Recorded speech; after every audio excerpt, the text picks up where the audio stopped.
Hi అండి, మరలా మరొక మంచి టాపిక్తో మీ ముందుకు వచ్చానండి. నేను చెప్పబోయే టాపిక్ ఒకప్పుడు స్టార్ హీరోయిన్ సమంత గురించి. సమంత ఈ మధ్య మా ఇంటి బంగారం అనే సినిమా చేసింది. ఈ సినిమా సమంత భర్త రాజనెడమూరి స్టోరీతో పాటు ప్రొడ్యూస్ చేస్తే బివి నందిని రెడ్డి డైరెక్షన్ లో మూవీ జూన్ 19న రిలీజ్ అయి మంచి సక్సెస్ఫుల్ గా ఆడుతుంది. దీని సందర్భంగా ఈ టీం సక్సెస్ మీట్ ను అరేంజ్ చేసింది. ఈ సక్సెస్ మీట్ లో సమంత తన ప్రెగ్నెన్సీ అని, ఇప్పటి నుంచి మెటర్నిటీ లీవ్ తీసుకుంటానని, తన జీవితంలో వచ్చిన అప్ అండ్ డౌన్స్ మరియు కెరీర్ లో ఒడిదొడుకులు వచ్చినప్పుడు అభిమానులు తనకు అండగా నిలిచారని కొంత భావోద్వేగంతో చెప్పడం జరిగింది. అసలు సమంత లైఫ్ జర్నీలోని ప్రేమలు, పెళ్లిళ్లు, విడాకులు, రాజు నెడుమూరితో తన కొత్త జీవితంతో చాలా హ్యాపీగా ఉంటుందా, ఆయన వచ్చాకే తన లైఫ్ చేంజ్ అయ్యిందా మొదలగు విషయాలను ఈ వీడియోలో తెలుసుకుందామండి. దయచేసి వీడియోను చివరి వరకు చూడండి. టాపిక్ లోకి వెళ్తే సమంత 1987 ఏప్రిల్ 28న చెన్నైలోని పల్లవరం ప్రాంతంలో జన్మించింది. తండ్రి జోసెఫ్ ప్రభు ఆంధ్రాకు చెందినవారు, తల్లి నిన్నెట్టు మలయాళి.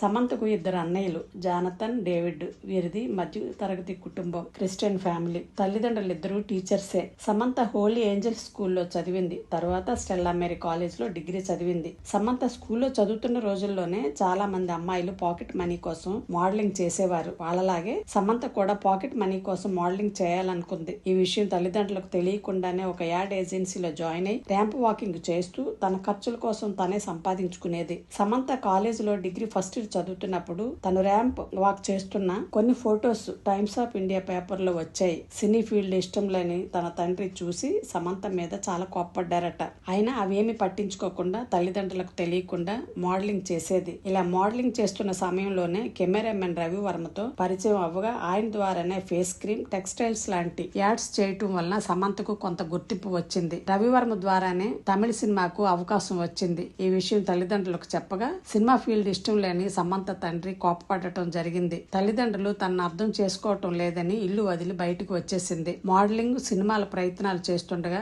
రవివర్మ ద్వారానే గౌతమ్ మీనన్ ని కలవటం జరిగింది. గౌతమ్ మీనన్ డైరెక్షన్ లో మొదటగా తమిళ సినిమా వరువై తాండి వరువాలో చిన్న రోల్ చేయటానికి అవకాశం వచ్చింది. దీని తర్వాత 2010 సంవత్సరంలో గౌతమ్ మీనన్ డైరెక్షన్ లో నాగ చైతన్య హీరోగా, సమంత హీరోయిన్ గా ఏం మాయ చేసేవా సినిమా చేయటం జరిగింది. ఈ సినిమా తెలుగులో సూపర్ హిట్ అయింది. దీని తర్వాత గౌతమ్ మీనన్ డైరెక్షన్ లోనే వరుసగా 3 సినిమాలు చేసింది. అయితే అప్పటికే పెళ్లైన గౌతమ్ మీనన్ సమంతతో ఉన్న పరిచయం వలన, ఫ్యామిలీలో కొన్ని ప్రాబ్లమ్స్ రావటం వలన సమంత చెన్నై నుండి హైదరాబాద్ కు షిఫ్ట్ అయింది. తర్వాత జూనియర్ ఎన్టీఆర్ తో బృందావనం, మహేష్ బాబుతో దూకుడు సినిమాలు చేసింది. ఇవి చాలా హిట్ అవ్వటం వలన సమంత చాలా తక్కువ టైంలోనే స్టార్ హీరోయిన్ అయిపోయింది. ఇలా స్టార్ హీరోయిన్ గా మంచి ఫామ్ లో ఉంటుండగానే హీరో సిద్ధార్థతో జబర్దస్త్ సినిమా చేస్తున్నప్పుడు పరిచయమై తరువాత ప్రేమలో పడి దాదాపు 2 సంవత్సరాల తరువాత సమంత సిద్ధార్థను పెళ్లి చేసుకోవాలని కోరగా అందుకు సిద్ధార్థ సిద్ధంగా లేకపోవటం వలన 2015 సంవత్సరంలో విడిపోయారు. ఈలోగా సమంత తండ్రి ఇంటిపై ఇన్కమ్ ట్యాక్స్ రైడ్ జరిగింది. ఈ విషయమే సమంత తల్లిదండ్రులు తన కూతురితో మాకు ఎటువంటి సంబంధం లేదని చెప్పగా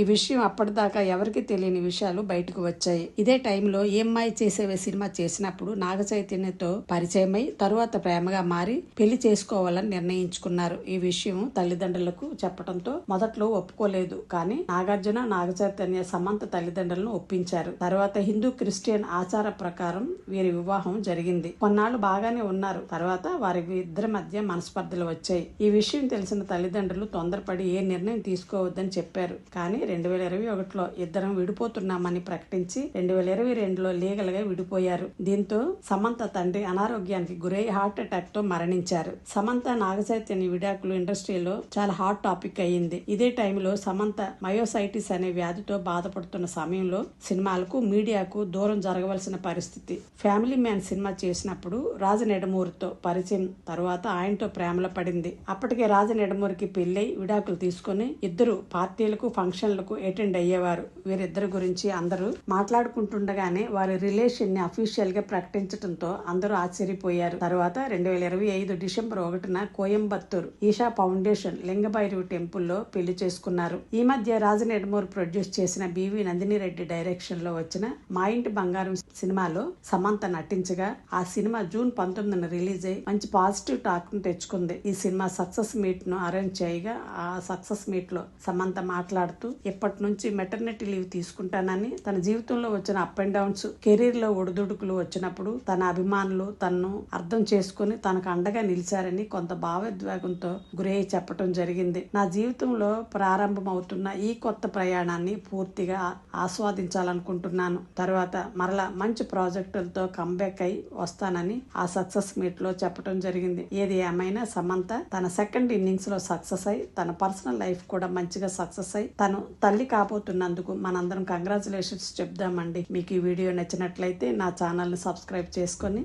లైక్ చేసి మీ ఫ్యామిలీకి ఫ్రెండ్స్ కి షేర్ చేయమని కోరుతున్నానండి. మరలా మంచి టాపిక్ తో మీ ముందుకు వస్తాను. అంతవరకు సెలవు.